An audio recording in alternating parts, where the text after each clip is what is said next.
제가 요즘에 느끼는 것 가운데 하나가 뭐냐면 참 사람이 변하기가 어렵다, 변화받기 어렵다, 그런 생각을 가져요. 왜 그런 생각을 갖게 되냐면 나이가 들어가도 옛 모습 그대로, 과거의 모습이 그대로 드러날 때가 참 많다, 그런 생각이 좀 들 때가 많습니다. 세월이 지나고 나이가 들어가면은 우리는 겉모습이 후패하죠. 이제 늙고 변화된 그런 모습이 있어요. 그런데 우리의 생각이라든지 말투라든지 이런 것들을 가만히 보면 별로 그렇게 바뀐 것이 없구나, 그런 생각을 종종 가질 때가 많아요. 나이가 적든 많든 사람이 변화된다는 것이 참 어렵구나, 그런 생각이 들어요. 세상 용어 가운데 개가천선이란 말이 있어요. 개과천선이란 말의 의미는 뭐냐면 잘못된 것을 고쳐서 선하게 산다는 거예요. 내가 못되게 살았던 사람인데 마음이 달라져 가지고 선하게 사는 것, 그걸 개과천선이라 그렇게 얘기하는데, 가만히 보면은 개과천선한 것 같은데 옛날 모습이 되살아나는 것, 그런 모습을 볼 때가 참 많이 있단 말이죠. 그래서 참 이 변한다는 것이 얼마나 어려운가, 이런 생각을 갖게 되는데, 근데 성경 말씀에 보면은 변화된 사람들의 많은 모습이 등장을 하거든요. 여러분들 아시겠지만 삭개오를 비롯해서 마르다라든지 마리아, 각종 여러 사람들을 보면은 복음서에는 예수님을 만나서 변화된 많은 사람들의 기사가 기록이 되어 있습니다. 특별히 고린도후서 5장 17절 말씀에도 보면 누구든지 그리스도 예수 안에 있으면 새로운 피조물이다, 분명히 우리에게 이렇게 말씀을 했거든요. 그래서 이전 것은 지나갔다, 옛 삶은 지나갔고 새 사람이 되었다 라고 이렇게 이야기를 하는데, 그렇게 믿고 살았는데 오면은 사실 그렇지 못한 그런 경우들을 종종 보게 되는 것이죠. 자, 그러면은 어떻게 하면 성경에 나와 있는, 복음서에 나와 있는 사람들처럼 우리도 변화될 수 있을까라고 하는 것을 오늘 이 저녁에 한번 생각해 보려고 하는 것입니다. 이 금요 기도회 때마다 우리가 믿음에 대해서 함께 생각을 하고 있는데, 오늘은 혈로 근원을 고생하고 있던 12회를 동안 고생했던 여인의 믿음에 대해서 잠시 한번 생각해 보려고 하는데, 우리가 명심해야 될 것 중에 하나가 뭐냐면 사람이 변하고 달라지는 것은 예수 없이는 안 된다. 예수가 그 중심에 완전히 자리 잡을 때만 사람이 달라지고 변화될 수 있다 라고 하는 것을 먼저 우리가 이해를 해야 됩니다. 그러니까 예수님이 내 심령 속에 들어올 때, 진짜 예수님이 내 삶에 들어오셔서 내 주인이 되시고 나를 주관하실 때, 그때 내가 변화된 삶을 살 수가 있어요. 그렇지 않고서는 우리가 세상 사람과 좀 다르지 않아요. 제가 오늘 충격을 먹었어요. 그게 뭐냐면 제가 국민일보 미션란에 보니까 예수 믿지 않는 사람들이 종교 선호도에 대해서 이 조사한 것이 나와 있더라고요. 코로나 이후에 처음 조사한 거거든요. 그 조사한 것 가운데 우리 기독교인들에 대한, 예수 믿지 않는 일반인들에 대한 호감도 그게 어느 정도나 되라고 여러분들 생각을 하세요? 불교도 있고 천주교도 있고 뭐 유교도 있고 원불교도 있고 각종 종교들이 있는데 우리 기독교에 대한 호감도가 어느 정도나 될 것 같습니까, 여러분들? 제가 굉장히 놀랐어요. 불교가 33.5%예요. 그 다음에 천주교가 20%인데 우리 기독교가 6.5%예요. 6.5%. 그 기사 보고서 제가 충격을 먹었어요. 그러니까 교회에 대해서 세상 사람들이 생각하는 호감도, 이 호감도하고는 어떻게 보면 종교를 선택할 때 관련이 있다고 생각이 듭니다. 그런데 기독교에 대한 호감도가 6.5%밖에 안 된다는 거예요. 그러니까 참 충격이었거든요. 100명 중에서 6명 정도만 그냥 기독교에 대해 호감이 있다. 그렇게 지금 이야기하고 있는 거거든요. 그럼 왜 이렇게 되었을까? 라고 생각할 때 제가 생각한 것은 우리의 변화되지 못한 삶, 예수 믿기 전이나 예수 믿고 난 후나 변화되지 못한 삶, 그게 오늘 우리에게 문제가 아닐까 그런 생각입니다. 얼마 전에 제가 이야기를 했던 것 같은데, 제가 시골에 지난번에 내려갔다가 그 교회 가까이 사시는 분한테 복음을 전했더니 하는 말이, 나는 교회 안 나가고 가면 천주교회 갈 거다. 그런 얘기를 하는 거예요. 그 이유를 물어봤어요. 물어봤더니 뭐냐면, 전번에도 제가 이야기했던 것 같은데 교회에 다툼이 많은 거예요. 교회가 조금 뭐 하면은 다툼이 있어가지고, 교인들이 뭐 시골에서 그렇잖아요. 교인들이 많지 않은데 그 교인들이 자꾸 이동을 하는 거예요. 그런 모습을 보면서 덕이 되죠. 교회, 서울이나 이 도시하고는 다르잖아요. 시골은 모든 것이 다 드러날 수밖에 없고, 동네 사람들이니까 다 드러날 수밖에 없어요. 목사님이 어떻고 장로님이 어떻고 집사님이 어떻고 안 믿는 사람들이 더 잘 알아요. 왜냐하면 교인들끼리는 얘기 안 했는지 모르지만은 교인들이 밖에 나가서 우리 목사님은 이런 분이야, 우리 장로님은 이런 분이야, 자기들이 더 이야기를 많이 해요. 긍정적이고 좋은 칭찬되는 얘기만 하면 좋은데 그렇지 않은 거죠. 아마 그럴 수도 있겠다고 생각해. 세상 사람들이 물어볼 때, 아니 당신네 교회는 왜 이렇게 다투고 싸우고 그래? 하나님을 믿는 사람이면 사랑이라면서 라고 질문하게 되었을 때, 어쩌면 그걸 우리가 잘못이야, 우리가 좋은 모습을 보이지 못해서 죄송합니다 라고 이렇게 이야기하면 괜찮을 텐데, 대개 보면 제가 가만히 뉘앙스를 보니까 이야기하는 거예요. 이런 일들 좋게 이야기하는 사람이 누가 있겠어? 자기 입장에서 얘기하니까. 그러니까 믿지 않는 사람들 생각할 때, 기독교에 대해서 어떤 생각을 가질까, 그런 생각이 좀 들더라고요. 그것이 단적으로 나타난 것이 오늘 아침 신문에 난 거예요. 따끈따끈한 거예요. 오늘 아침 신문에 났으니까. 그 6.5% 기독교에 대한 호감도가, 이게 굉장히 충격이죠. 한마디로 말하면 저와 여러분들이 세상에서 살아가게 될 때 나에 대한 호감도가 6.5%밖에 안 된단 말이죠. 교회에 대해서 그런 의식들을 가지고 있으니까. 성경에 보면 분명히 많은 사람들이 예수 믿고 달라지고 변화되어져서 세상에서 말씀하고 있는 개과천선하고는 전혀 근본적으로 다른 거거든요. 본어게냈다는 말의 의미는 완전히 바뀐 거거든요. 거듭난 거니까 완전히 새로워진 거거든요. 과연 저와 여러분이 정말 새로워졌는가, 새로운 모습으로 살고 있는가, 한번 깊이 생각해 보았으면 좋겠습니다. 오늘 본문에 나오는 한 여인, 우리가 잘 알고 있는 여인인데 12년 동안 혈루근으로 고생했던 여인. 첫 번째 우리가 기억해야 될 것이 12년 동안 유출병, 출혈, 혈류증이라고 하는 것은 출혈이 있단 말이죠. 여성 부인병이죠. 부인이 여성의 그 어떤 문제가 있는지 그걸 모르겠지만 자꾸 피를 흘리는 거예요. 여러분, 피를 많이 쏟게 되면 어떻게 되죠? 빈혈도 있고, 여러분 아시는 것처럼 혈색도 아마 하얘질 것이고, 건강도 그렇지 않습니까? 살도 찌지 않을 것이고, 야일 것이고, 피가 부족하면 어떻게 되겠어? 피를 자꾸 쏟으니까. 근데 이 12년 동안이나 고생하던 이 여인이 오늘 여기 본문 26절 말씀에 보면은 이렇게 기록을 하고 있어요. 많은 의사에게 많은 괴로움을 받았고 가진 것도 다 허비하였을 때 아무 효험이 없고 도리어 더 중했다. 병만 더 깊어졌다는 거예요. 12년 동안 이 병원 저 병원 의사들, 그 시대에 얼마나 의사가 발달을 했는지 모르겠지만 의료진 찾아다니면서 오늘 이와 같이 치료받는데 치료는 받지 못하고 괴로움만 가중되었다. 오늘 본문 말씀이 그렇게 이야기해요. 어떤 의도에서 그랬는지는 모르겠지만 의사들에게 많은 괴로움을 받았다는 거예요. 의사들에게.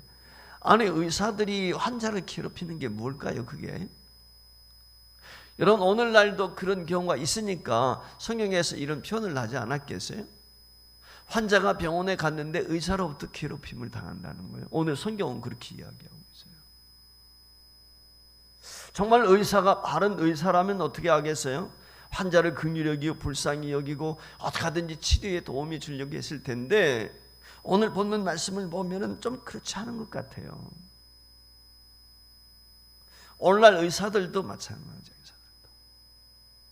의사들도 보면은 히포크라테스 선서하고 그랬는데 과연 그런 정말 정신 가지고 의사 생활하는 사람 얼마나 있을까? 돈 버는 데만 혈안이 되어 있지. 의사들이 탈세 많이 합니다. 탈세. 제대로 제가 볼 때 세금 나는 사람 그렇게 많지 않을 것 같아요. 의사들 탈세 많이 하거든요. 정말 제가 언젠가 얘기를 했는데 우리 기독교인들이 돈을 버는 목적은 세금 많이 내기 위한 것이다. 그럼 세금을 왜 많이 내야죠? 세금을 많이 내게 되면 많은 사람들이 공평의 원리에 의해서 세금을 많이 내게 되면 복지사회로 갈 수가 있는 것이죠. 세금이 적게 거치면 복지사회로 갈 수가 없죠. 그러니까 세금을 많이 내야 국가가 그걸 가지고 균등하게 분배를 해가지고 가난하고 어려운 사람들에게 도움을 줄 수 있는 거거든요. 근데 오늘날 탈세하는 사람들을 비롯해서 어떻게 하면은 절세할까 하면서 세금을 제대로 내려고 하는 사람들이 없죠. 그런 얘기를 제가 종종 듣습니다. 제대로 세금 내가지고는 기업 경영할 수 없습니다. 우리 믿는 사람들이 그런 얘기하는 거거든요. 네. 세금 제대로 내면 회사 경영할 수 없습니다 라고 이렇게 이야기를 한단 말이죠. 오늘 여기 의사가 어떤 의도였는지는 모르겠지만 이 환자에게 괴롭힘이 가중되었다, 그렇게 오늘 성경이 이야기하거든요. 특별히 오늘 이 환우가, 이 여인이 1, 2년이 아니고 12년 동안 이 병으로 인해서, 유출병으로 인해서 고통을 당하고 있단 말이죠. 그러니까 12년 동안 유출병으로 고통을 당하고 있다는 이 말의 의미는 한마디로 말하면 단순한 병이 아니다, 불치의 병이다 라고 하는 것하고, 또 하나 우리가 깨닫게 되어지는 것은 병이 들어서 앓고 있다는 것이 문제이지만 또 하나 그 환자에게 가중되어지는 것이 뭐냐면 경제 문제예요. 경제 문제. 여러분 병원생활 오래 지면 어떻게 되겠어요? 오늘 성경도 그렇게 이야기하거든요. 가진 것을 다 허비했다. 이 여인이 얼마만큼의 재산을 가지고 있고 남편이 있고 부모가 계신지는 모르겠지만은 그 많은 돈을 들여서 이 유출병을 치료하기 위해서 이 병원 찾아다니고 좋은 약 다 쓰고 12년 동안 그렇게 했으니까 얼마나 많은 돈을 허비했을까 하는 것은 익히 우리가 한번 생각해 볼 수가 있어요. 쉽게 말하면 경제적으로 이 12년 동안 투병 생활하면서 거덜난 거예요. 집안 살림이 거덜났단 말이에요. 오늘 성경이 그렇게 이야기하고 있거든요. 그러니까 깊은 병에 걸리면, 중병에 걸리면은 이게 개인의 문제가 아니에요.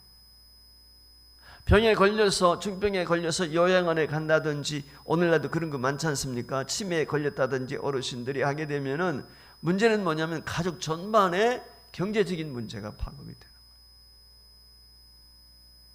그래서 참 감사한 것이죠. 요즘에 암이라든지 이런 것들, 또 이게 자기 치매도 그렇고 장애 판정을 받고 그러면 국가 지원이 많이 되어가지고 다행히 우리가 그렇게 경제적인 부담이 많이 가지 않으니까 천만다행이다 생각이 들지만은, 그러나 이 시대는 그렇지를 못했거든요.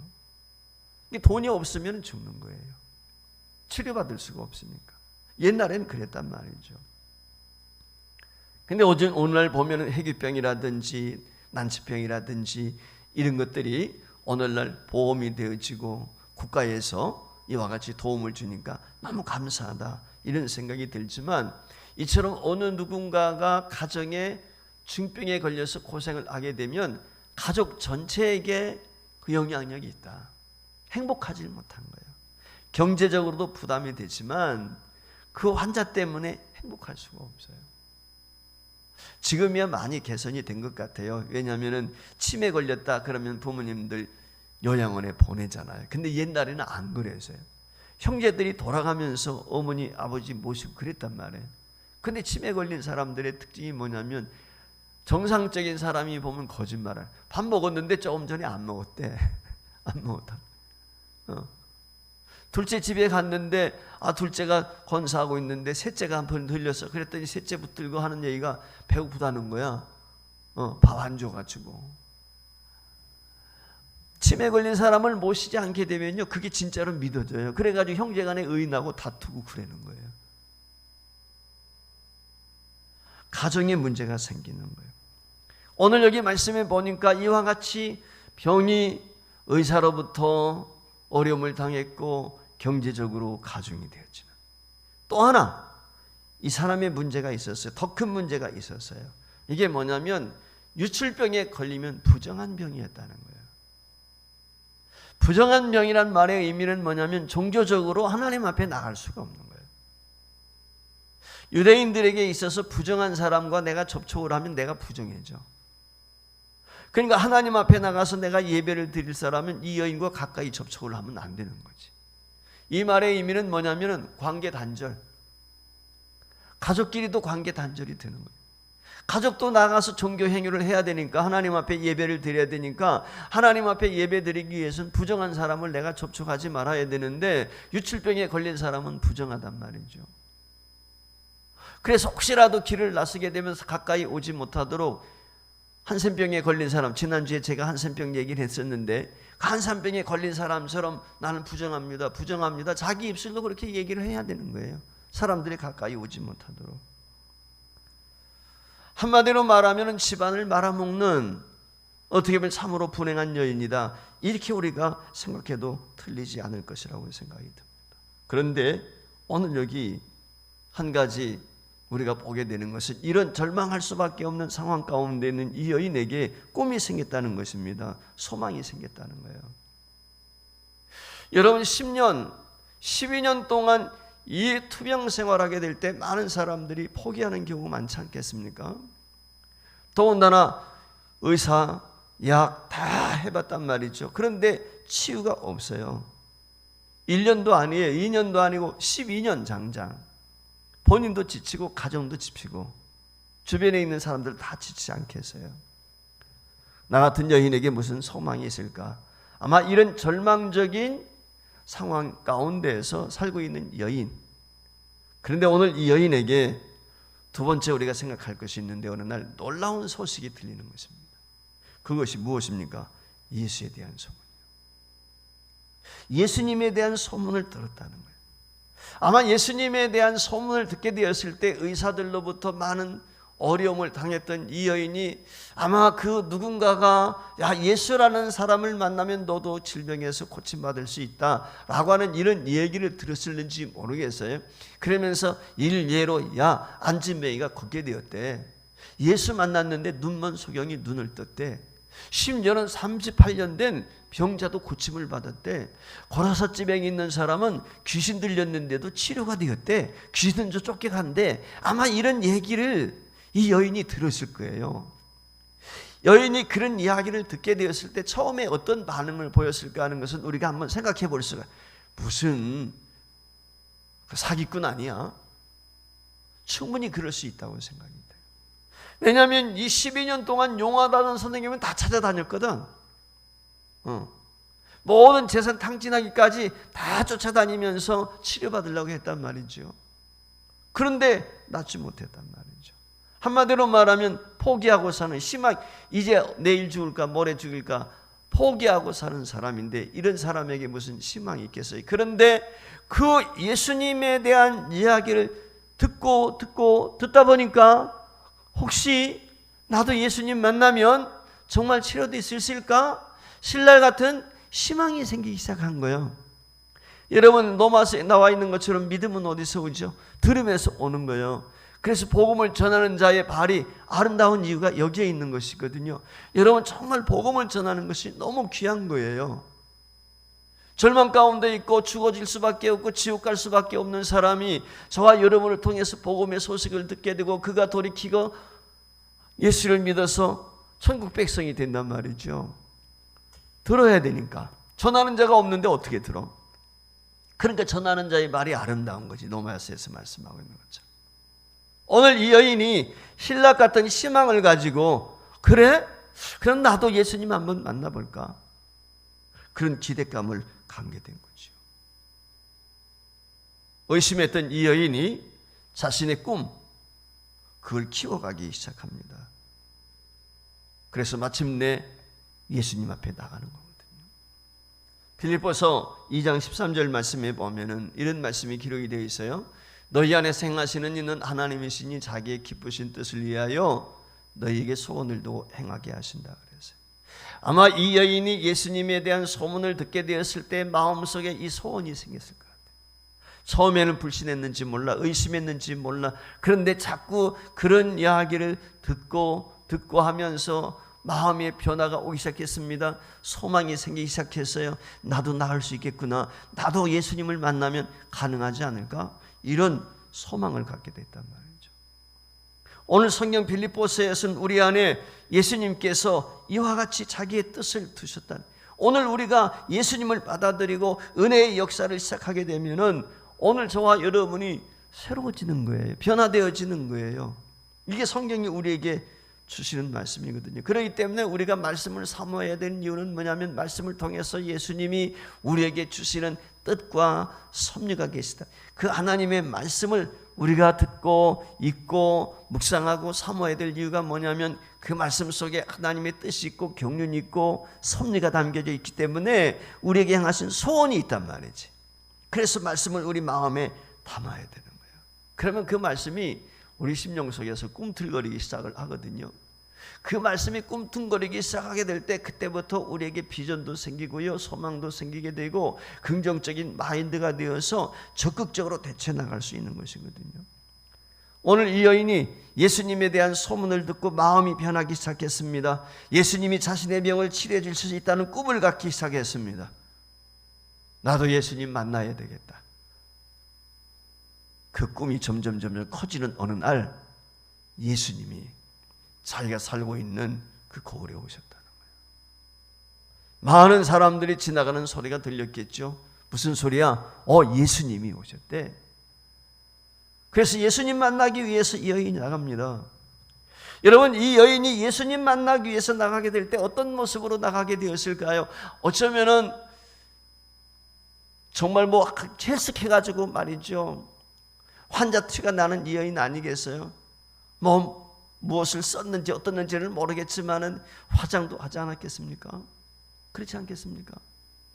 자기의 연약한 모습을 보이지 않기 위해서 어쩌면은 화장도 하고 사람들 틈바구니에 자기가 끼어들기 때문에 사람들 가까이 갈 수 없는 상황이잖아요. 부정하니까. 그럼에도 불구하고 그 내색을 하지 않기 위해서는 오늘날 같으면 얼굴을 마스크를 썼는지 두건을 두렸는지 어떻게 했는지는 모르겠지만은 그 화장을 하고 이러면서 아마 예수님 앞에 나가지 않았을까, 저는 그런 생각이 들어요. 그래서 오늘 여기 성경 말씀에 보면 예수님의 소문을 듣게 되었을 때 27절에 이 여인의 행위가 나오는데 같이 읽어봐요. 시작. 예수의 소문을 듣고 무리 가운데 끼어 뒤로 와서 그의 옷에 손을 대었다. 이게 놀랍지 않습니까? 예수님의 옷에 손을 대었다는 이 말의 의미는 뭐예요? 내가 예수님 옷가만 만져도 내 병이 낫겠다. 예수님 만나본 적 없잖아요. 예수님이 병 고치는 거 목격해 본 적 없잖아요. 예수님으로부터 직접 말씀 들어본 적도 없잖아요. 소문만 들었어요. 근데 여인은 그 소문에 입각해서 꿈을 키우고 믿음을 키우고, 이거 엄청난 거죠. 예수님의 옷가만 내가 만져도 나을 것 같다. 하나님이 물론 은혜를 주시는 것이지만 세상 편으로만 자기 확신이 있는 거예요. 그래 예수님 옷가를 만졌다. 여러분, 이 병든 여인이, 지쳐있는 여인이 예수님이 그 사람들이 뒤를 막 따라가게 될 때 이리 밀리고 저리 쓸리고 막 그러지 않겠어요? 피를 다 쏟아버렸으니까 힘이 어디 있겠어요? 아마 쓰러지고 그랬을 것 같아요. 제가 볼 때는 군중들 팀에 비집고 들어가야 되니까 소란하고 막 그러겠죠. 서로 밀치고. 오늘 제자들이 대답하는 것을 보면 알 수가 있어요. 너무 사람들이 많이 밀치니까 누가 손댔다고 그렇게 이야기하십니까? 지금 그렇게 이야기하는 거거든요, 제자들이. 그러니까 충분히 우리가 유추해 볼 수 있는 게 뭐냐면 많은 군중이 지금 예수님을 따르게 되니까 그 여인이 그 예수님 가까이 가서 예수님 옷을 만지기 위해서는 그 군중팀을 헤집고 들어가야 되니까 이 기운이 다 빠진 여인이 12년 동안 병자인데 얼마나 심히 부치겠어요. 아마 사람들이 툭 치면 넘어지고 아마 그러지 않았을까, 그런 생각을 한번 가져봐요. 그런데 중요한 건 뭐냐면 이 여인이 말이죠, 그 어려운 상황 가운데서 하는 얘기가, 이는 내가 그의 옷에만 손을 대어도, 옷에만 손을 대요. 예수님의 손을 잡는 것도 아니야. 예수님의 입고 있는 옷에만 손을 대어도 구원을 받으리라. 내가 고침받겠다. 이 여인이 이 믿음이 있었던 거예요. 그리고 예수님의 옷을 터치하는 순간 어떻게 됐습니까? 치료가 되었단 말이죠. 예수님께서 일찍이 요한복음 14장 14절에서 이런 말씀을 우리에게 주셨습니다. 내 이름으로 무엇이든지 내게 구하면 내가 시행하겠다. 그러니까 믿음으로 하나님 앞에 기도하면 응답 주신다. 오늘 저와 여러분의 마음에 오늘 이룬 이 여인과 같은 믿음이 생겼으면 좋겠어요. 그런 비전이, 꿈이 있었으면 좋겠어요. 그래서 정말 실천하는 거예요. 오늘 본문에 나오는 이 여인이 예수님의 옷자락에 다닐 순간 이 여인은 자신의 몸 안에서 느낌이 왔어요. 아, 내 혈루 근원이 치료됐구나. 고침받았구나. 확신이 생겼어요. 오늘 여기 29절에 그렇게 이야기를 하거든요. 이에 그의 혈루 근원이 곧 마름에 병이 나은 줄 몸에 깨달으니라. 뭐 우리는 잘 모르겠지만 여성들은 잘 알겠죠. 유출병이니까 하혈을 하는 거 아닙니까? 지금 자궁을 통해서 하혈하는 거 말이에요. 그러니까 하혈하게 될 때 오늘날 같이 무슨 뭐 이런 생리대가 있겠습니까? 옛날에는 뭐 천으로 해서 기저귀를 했는지 모르겠지만은 그렇지 않겠어요? 그게 얼마나 찝찝하고 그렇겠어요. 그런데 자기 스스로 느끼는 거예요. 아, 내 몸에서 피가 흐르는 것이 멎었구나 하는 걸 깨닫게 되었다는 거예요. 치료된 알게 되었다는 거예요.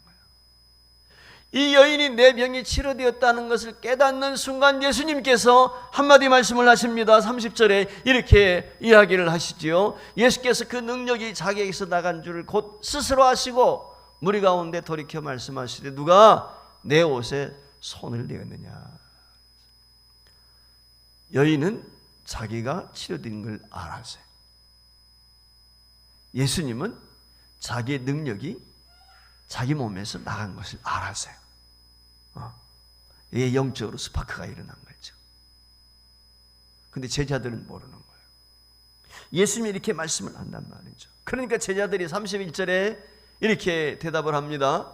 31절 말씀 띄워주세요. 제자들이 여짜오되 무리가 예옷사 미는 것을 보시며 누가 내게 손을 대었느냐 물으시나이까. 아마 12명이 예수님을 호위할 거예요. 그렇죠? 예수님 많은 사람들이 어떻게 하든지 그냥 가까이 오려고 하니까 뭐 부딪히기도 하고 밀치기도 하고 그러면서, 그러니까 제자들이 몸소 예수님을 보호하기 위해서 아마 방파막이 돼가지고 애를 썼겠죠. 그러다가 어떤 때는 부딪혀가지고 예수님 부딪히기도 하고 만져지기도 하고 아마 그랬을 것 같아요. 그러니까 예수님의 제자들이 그렇게 이야기를 하는 거예요. 여기서 중요한 게 있다. 자, 예수님의 몸에 손댄 사람이 이 여인 한 사람이었을까요? 여러분 어떻게 생각하세요? 오늘 지금 이 현장에서 예수님의 옷가에 손을 댄 사람이 이 여인 한 사람이었겠습니까? 아니죠. 정확한 숫자는 나와 있지 않지만 분명한 사실은 하나는 여러 명이었을 것이라는 거예요. 예수님의 옷가에 예수님 몸을 손을 잡고 싶고 예수님의 그 가까이 가서 예수님하고 접촉하고 싶은 사람들이 수없이 많았을 것이고 그들이 예수님과 접촉을 했을 텐데 스파크가 일어난 거, 능력이 나타난 건 이 여인 한 사람밖에 없다는 거예요. 여인 한 사람밖에 없어요. 오늘 이게 오늘 관건인 거예요. 믿음이 그런 것입니다. 믿음이 이렇게 중요한 거죠.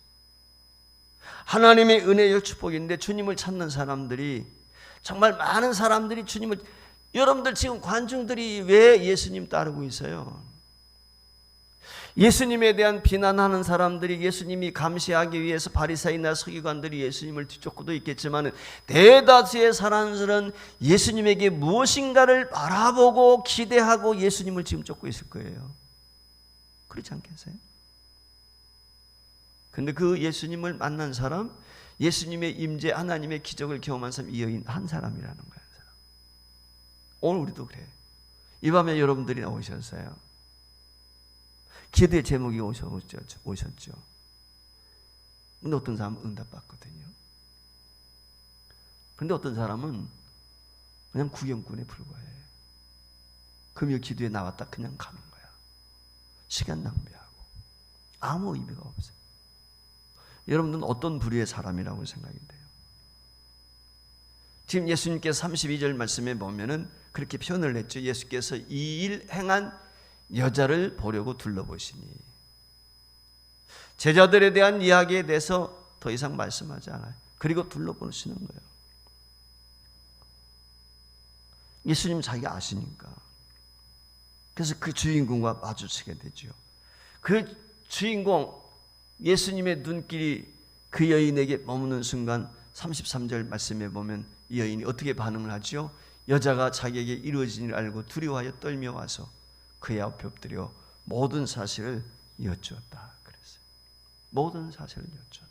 예, 선생님, 제가 유출병 환자였거든요. 12년 동안 고생했거든요. 근데 주님에 대한 소문을 듣고 내가 예수님 옷가만 만져도 내 병이 나을 것 같았습니다. 내가 이 병에서 구원받을 것처럼 그 믿음이 내게 왔습니다. 확신이 왔습니다. 그래서 많은 사람들이 밀치고 이해하는 이 상황, 어려운 상황 가운데서 내가 용을 쓰고 힘을 써가지고 그 관중들을 뚫고 와가지고 예수님 옷자락 만지는 순간 제 유출병이 멈췄어요. 끝났어요. 여러분, 그 이야기를 듣는 순간 그 많은 사람들이 어떤 표현을 보였을까? 얼마나 많이 놀랐을까? 우린 종종 교회에서 간증 듣죠. 하나님을 만난 사람들에 대한 간증. 여러분, 간증을 듣는 사람이 간증을 하는 사람이에요. 지금까지 여러분들의 삶은 어땠어요? 예수 믿으면서. 예수 믿는 사람에게는 분명한 간증이 있어야 된다는 거예요. 예수 만났습니까? 그런데 예수 10년, 20년, 30년 믿었는데도 간증을 듣기만 하고 살아. 간증을 못하고 사는 거예요. 우리 서부 10개 성도들이 간증이 있는 성도가 되었으면 좋겠어요. 간증이 성도는 예수님을 경험해야 돼요. 삶 속에서 예수님을 체험한 사람만 이야기할 수 있어요. 어느 음식점이 맛있어. 그 음식점에 가면 뭐가 특히 맛있어. 먹어본 사람만이 간증할 수 있어요. 먹어보지 못한 사람은 얘기할 수가 없어요. 똑같은 거예요. 오늘 34절 말씀 함께 힘차게 읽겠습니다. 시작. 예수께서 이르시되 따라 내 믿음이 너를 구원하였으니 평안히 가라. 내 병에서 놓여 건강할지어다. 할렐루야. 오늘 여기 이 여인은 믿음의 주인공이 되었습니다. 수많은 사람들이 예수님 뒤를 따랐습니다. 예수님과 접촉이 있었습니다. 그러나 구원의 기적은 여기 한 사람밖에 없었어요. 오늘 이 저녁에도 여러분들 어떤 부류의 사람이 되고 싶습니까? 그냥 나와서 공기만 더럽히고 가는 그런 성도가 되겠습니까? 아니면 주의 음성을 듣고 주님을 만나고 여러분들이 살아계신 하나님의 임재를 경험하고 오늘 이 여인과 같이 간증과 고백이 있는 성도로 살아가기를 원하십니까? 모르겠어요. 저는 그런 생각을 가져요. 매일매일 삶에 대해서 좀 기대가 있었으면 좋겠다. 기대. 오늘도 어떤 목사님과 이야기를 나누면서 그런 얘기를 했어요. 내일이 기대되지 않습니까? 그런 얘기를. 제가 내일이 기대되는 사람. 응? 매일매일 삶 속에서 내일은 또 어떤 일이 날까 기대되어지죠. 내년에는 어떻게 될까? 우리가 살아있다면 이 말의 의미는 뭐냐면 하나님께서 나를 통해서 어떻게 역사하실까? 기대되는 사람. 그런 사람은 누굽니까? 믿음의 사람이고 꿈 있는 사람이고 비전이 있는 사람이죠. 이런 사람은 내일에 대한 기대가 있습니다. 이 여인이 변화되었습니다. 치료되었습니다. 구원받았습니다. 회복되었습니다. 온전케 되었거든요. 오늘 저와 여러분이 오늘 이 혈로 근원으로 고생했던 이 12년 된 여인과 같이 예수 그리스도의 옷자락 그거 만져서라도 치유받고 회복되어지는 구원의 역사, 새롭게 되어지는 놀라운 역사가 이 밤에 저와 여러분에게 있기를 주의 이름으로 축원합니다.